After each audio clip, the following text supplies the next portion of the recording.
ఐబొమ్మ ఇమ్మడి రవి కేసులో కీలక పరిణామం చోటు చేసుకుంది. ఈ కేసులోకి తెలంగాణ సిఐడి ఎంట్రీ ఇచ్చింది. ఇప్పటికే సిసిఎస్ పోలీసులు ఈ కేసును విచారణ జరుపుతుంది.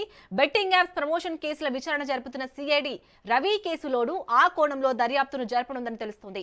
ఐబొమ్మ బప్పలు పైరసీ చేస్తూనే మరోవైపు బెట్టింగ్ యాప్స్ ని ప్రమోట్ చేశాడు రవి. తద్వారా వందల కోట్ల లాభం పొందినట్లు ఇప్పటికే విచారణలో తేలింది. తాజాగా ఇమ్మడి రవి వివరాలు సేకరించిన తెలంగాణ సిఐడి బెట్టింగ్ యాప్స్ వ్యవహారంలో దర్యాప్తును ముమ్మరం చేయాలని భావిస్తుంది. ఐబొమ్మ ద్వారా online gaming apps, betting sites 4ని రవి ప్రమోట్ చేశాడని సిసిఎస్ ఇప్పటికే నిర్ధారించుకుంది. దీంతో సిసిఎస్ తో పాటే రవి ఆర్థిక వివరాలను సిఐడి సేకరిస్తున్నట్లు సమాచారం.